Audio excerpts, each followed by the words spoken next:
Hello friends, welcome to today's video presentation. My name is Dipesh and today we are going to discuss or we are going to see what are different kinds of insurance products, and when you are being sold an insurance product, how do you figure out what's being sold to you.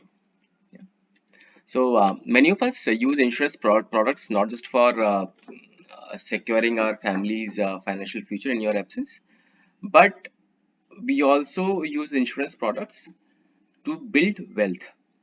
So the insurance product that we buy are not don't just give us insurance, but we also use them to create wealth over the long term. And I'm sure you are regularly pitched an insurance product by an RM or a sales agent, and it's quite confusing. It's not easy to really figure out what kind of product you are looking at. There are many fancy tables, illustrations, you know keywords like bonuses, loyalty additions, simple bonuses, terminal bonuses, and all that. These keywords are thrown around, and the impression is such. The impression that you get is that insurance company is doing you a favor, but of course they are not. The problem at the investor's end is how to figure out what is being sold. So in this video presentation, we'll try to address that issue so that whatever you buy, you know what you are getting into. Yeah. Okay. So there are broadly two types of insurance plans, or they could be two classifications. Your plan could either be linked or non-linked, or it could be participating and non-participating. So just to give an idea, this is the table. So the ULIPs. So whenever you see, in fact, uh, you will find these lines at the very top in the sales brochure, all the policy wordings. If you see the word linked, then it is clearly a ULIP. You are buying a unit linked insurance plan. Forget the nomenclature. If you see this word linked, then you are buying a unit linked, or you are being pitched a unit linked insurance plan, ULIP. If it is non linked, then this is a traditional life insurance plan, in which it could be a participating plan where you participate in the profits of the company, or it could be non-participating plan where you do not participate in the profits of the company. In the participating plan, since you cannot be sure of how much profits an insurance company is going to make into the future, the returns are not guaranteed. Now the agent might give you the perception of the returns being guaranteed, but the returns are not guaranteed. So if you see something like non-linked participating plan, you know upfront that the returns are not guaranteed. If the agent or the sales intermediary gives you an impression that the returns are guaranteed, you are being taken for a ride. Take exercise caution. In case of non-participating plans, you will see non-linked and non-participating. And in these plans, you can calculate the returns upfront. The returns are guaranteed, and these are known upfront. Performance for ULIPs is linked to market returns. So you might, again, within ULIPs, you might choose an equity fund or debt fund, but these returns are market linked. Not just the equity market, but these could also be debt market linked. In participating plans and non-participating plans, returns are not linked to the market returns. These are either guaranteed by the insurance company, as in case of non-participating plans, or you will have to rely on the regular bonuses which are announced by the insurance companies. So classic example for participating plan would be LIC Nijivan. It's a participating plan, right? So every year the LIC announces the bonus which gets accrued to your policy. The bonus is not paid out to you right away. It gets accrued to the policy, and then you get this the sum assured plus the bonus amount at the time of policy maturity or the policyholder demise. In case of non-participating, as we discussed, everything is known upfront. There is no cause of There is no cause of concern about the returns. You know what you're going to get. In ULIPs, market linked. It depends on how the fund in which your money has been put performs. If it performs well, your returns will be good. If it does not perform well, your returns will be bad. So again, just to recap, non-participating plans, you will see non-linked, non-participating. In participating plans, you will see non-linked participating. In unit-linked insurance plan, you will see linked non-participating. So in linked plans, you don't really participate in the profits of the company. Right? Your performance is linked to the performance of the underlying fund where you have invested. Now, technically, even a term insurance plan is a non-participating, non-linked plan. Of course, in case of term plan, there's no such thing as a maturity benefit. You get nothing back at the time of maturity. Yes, you get a big amount back at the time of or the nominee gets a big amount back at the time of demise of the policyholder. One key point to look at here is that in a term plan, the sum assured or the life cover will be a very big multiple of the annual premium. So let's say if you were to buy a cover of 1 CR, and if you are say 35 years old, you'll probably pay an annual premium which is to the tune of 12 to 15K per annum. However, in case of all other kinds of insurance plans, non-participating, participating, or unit-linked insurance plans, the sum assured is usually about 10x of the annual premium. So if you want a cover of 1 CR, you'll probably paying a premium of somewhere around 8 to 10 lakhs. That's the usual case. There is no reason why it should be this way. But in these plans, since it's also a investment product, if uh, if the um, uh, if the sum assured is a very big multiple of your annual premium, the insurance cost will be high, and if the insurance cost is high, the returns will be compromised, and you as an investor will not like it. So again, non-linked, non-participating, non-linked, and non-participating, participating plans. Again, non-participating plans will have guaranteed returns. No, everything is known upfront. In participating plans, the returns are not guaranteed. So if you see the keywords non-linked and participating written somewhere, and then the sales agent or the intermediary says that you will certainly get XYZ amount at the time policy maturity, you are being taken for a ride.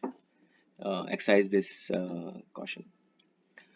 ULIPs, we know the returns are not guaranteed. These are linked to the markets. So as I said, non-participant plans offer guaranteed returns. You can figure out the returns even before you invest. You can use a simple IRR or XIRR function in Excel to figure out the returns. There's one thing that you must be careful about in all kinds of these investment plus insurance products. So be it non-participating, participating, or ULIPs, the returns will depend on the age. So let's say if you were investing, if a 30-year-old were to invest in any of these plans, um, and a 40-year-old were to invest in the same plan, same policy maturity, same premium payment term, everything else is same except for the entry age of the investors, the returns for the younger investor will be higher. So what you don't want is that while you are being shown the illustrations, you are being shown illustration for your age, not for somebody much younger. We don't want that. Yeah. And um, since a higher age reduces returns, these products become less and less attractive as you grow older, because as you age, or rather if your entry age is higher, a bigger portion of your insurance premium will go towards providing you life coverage. And if more money is going towards providing you life coverage, automatically the returns from the plan, less will get invested, and the returns from the plan will automatically be lower. And this applies to all kinds of plans, all kinds of investment come insurance plans. Yeah. Participating plans in ULIPs can guarantee returns. We have already discussed that. In participating plans, you get bonuses. Bonuses are not known upfront. The bonuses can take various names: simple bonus, final edition bonus, loyalty bonus, terminal bonus, etc. But those can't be guaranteed. So just make sure that you understand the product well. In ULIPs, the money goes into capital markets just like mutual funds, and your returns will depend on the performance of those investments. And of course, since the return ULIPs are linked products, returns from the ULIPs can be quite volatile. Now, ULIPs can be type 1 or type 2. On type 1 ULIP, in the event of demise of the policyholder, the nominee gets the higher of sum assured and fund value. So let's say you are paying a premium of 1 lakh per annum, and the sum assured is 10 lakhs, 10x the annual premium. You paid premium for 2 years. Let's say the value of your investment has grown to say 2.5 lakhs. Markets have done well. So in the event so if the policy holder passes away after 2 years, the nominee gets the higher of sum assured or fund value. So in this case, we get the higher of 10 lakhs or 2.5 lakhs. So since 10 lakhs is a bigger number, you will get 10 lakhs in the event of policyholder demise. The nominee will get 10 lakhs in the event of policyholder demise. In type 2 ULIP, the nominee will get sum assured plus the fund value. So continue with the same example. In the event of demise of policyholder after the completion of 2 years, let's say, sum assured is 10 lakhs, fund value has grown to 2.5 lakhs. The nominee will get 12.5 lakhs on the policyholder demise. Now, to figure out whether you're buying type 1 or type 2, you just have to look at the death benefit, and it will be very easy to see. So if you're getting this kind of treatment, you know that um, it's a type 1 ULIP. If you are getting this kind of description, then it's a type 2 ULIP. Now, now you might ask, why type 2 ULIP then? Why not? What's the point of buying a type 1 ULIP when type 2 ULIP gives you a better life coverage? Again, the better life coverage means you have to pay more for the cost of insurance, which impacts returns.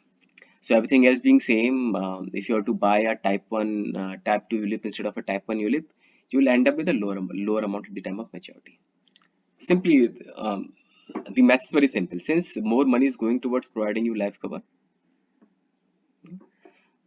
in this case, in case of type 1 ULIP, if you see the the sum at risk, which is the value that the insurance company has to pay from its pocket, goes down as the fund value increases. So let's say the fund value is 2.5 lakhs and the sum assured is 10 lakhs. In case the policyholder passes away, the insurance company has to pay 10 lakhs minus 2.5 lakhs is equal to 7.5 lakhs from its pocket. While in the case of a type 2 ULIP, the insurance company has to pay sum assured, which is 10 lakhs from its pocket, irrespective of the value of the fund value or the corpus that you have accumulated in the insurance plan. So since the death benefit is higher, the sum at risk for the insurance company is higher. The cost of insurance is higher in case of type 2 ULIPs, which impacts returns. So therefore, if you're buying a ULIP for investment, go with a type 1 ULIP. If you're buying a ULIP to bridge a life insurance gap in your portfolio, then a type 2 ULIP is a better choice. Now, what should you do? Now, if you were to ask me, I advise investors to keep the insurance requirements and the investment required separate. So I usually ask them to stay away from traditional plans and ULIPs. The reasons are very obvious. The commissions, there is high cost of commissions if you're buying ULIPs or traditional plans from intermediary. The returns are usually lower. Low again is subjective. I understand that in traditional plans, the returns will likely be lower. Don't expect a very high return. In ULIP, returns can be high, but then the costs are also relatively high. There is a lack of flexibility. Um, if you exit traditional plans before completion of 2 to 3 years, you have to pay a significant penalty. You get even just a small percentage of your investment amount back. Even if you were to invest in a ULIP, you cannot exit your investments before completion of 5 years. So even though uh, no penalty is charged on those investments, but you are just not allowed to exit, no matter what. Even though I said if you exit additional plans after 2 3 years, you have to pay a bigger, a huge penalty. The penalty does not go away after 2 3 years. It is still there, just that the penalty amount reduces over a period of time. But even then, if you decide to buy these kind of plans, you do you invest in these plans with the intent of counting these plans until maturity. Otherwise, no. So because if let's say you were to pay a lakh per annum for 6 years and then surrender your traditional plan, and let's say the insurance companies agrees to give you back, or as per the policy terms and conditions gives you back 5 lakhs. So even though you might say that I lost only a lakh, which is about 15% of your investment amount. You invested 6 lakhs, you're getting back 5 lakhs. The problem here is that uh, what about time value of money? You could have made this investment somewhere else, and over these 6 years, this could have become a much bigger amount. Then you may ask, why do investors buy such products? So many reasons for this. First, of course, is the lack of financial knowledge. Most of us are not comfortable with Excel. We can't really calculate what the true returns from the product are. And of course, the good salesmanship. A good salesman will always pitch to your emotions, not to your rational. And they can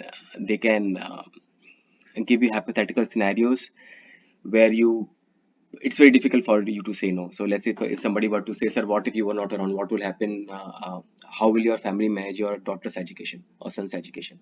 Right.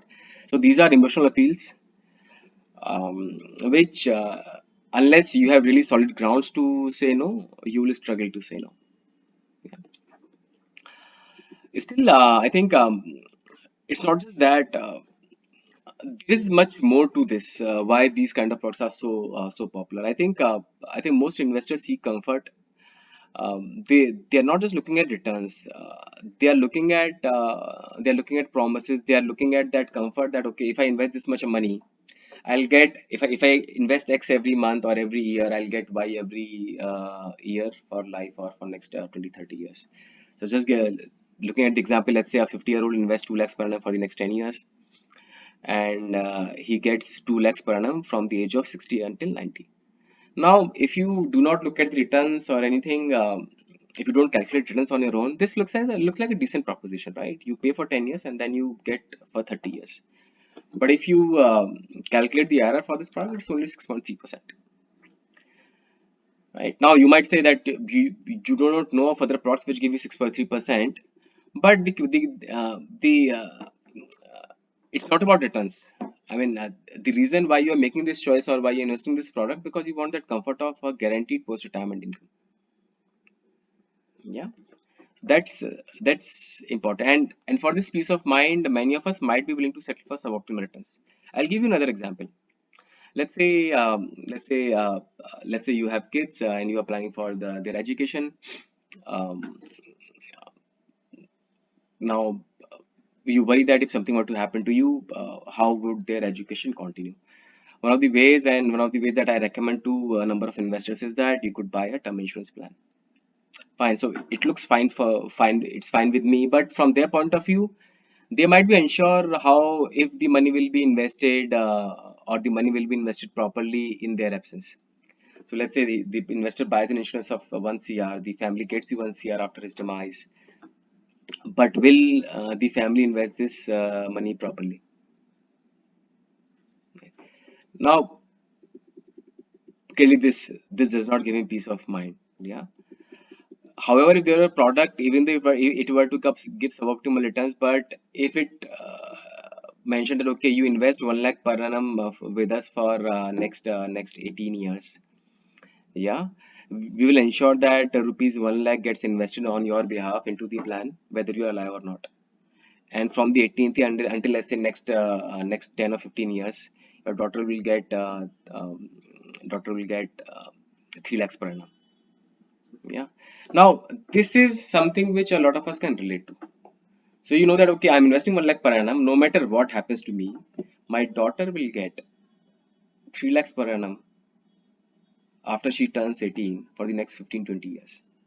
That's huge comfort. Now, even though these products are slightly suboptimal. No doubt about it. In fact, quite suboptimal. Some of these products can be extremely suboptimal. But then how do you price the comfort and peace of mind?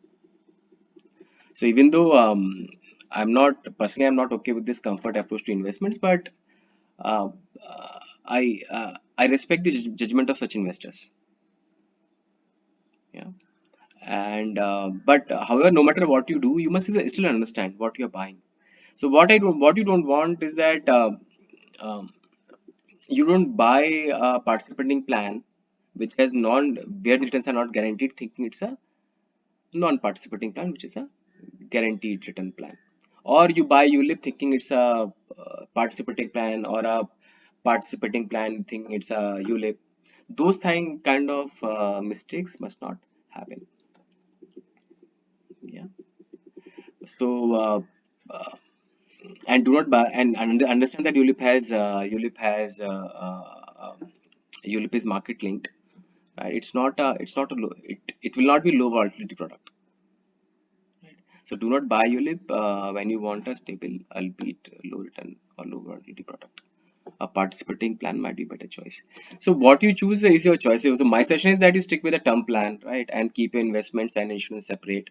But if you are to buy an insurance plan, first understand what you're actually buying. Only after that, so that choice may be suboptimal, but at least you must know what you're getting into. You must buy the product knowing that it's a suboptimal choice. So long as you do that, um, I think you should be okay. There will not be any regrets later on. So clearly, here is what you should do. Figure out the type of insurance plan. You can simply check, as I showed here. If you check this, you will figure out what you are buying. It's a combination of linked and participating.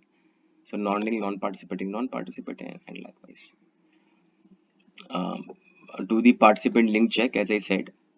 In case of ULIP, decide whether you want to buy a type 1 ULIP or type 2 ULIP. Further, in case of ULIPs, the cost structure can sometimes be complicated. So if you're buying ULIP, buy a low cost ULIP. Yeah, usually online ULIPs are cheaper than offline ULIPs. So understand the cost structure, because with the number of investors, it has happened that even though their funds have done well, their returns have not been so good. Um, for a non-participating plan, since the returns are guaranteed, you can calculate the promised return and see if it is good enough for you. Try to understand the product structure and accordingly decide. If you're still confused, seek professional help. The cost of professional advice will likely be much lower than the cost of a poor financial product. You must also understand these insurance plans are usually long commitment products. So it's not just I mean, you will not feel the pain just at the time of paying your first premium.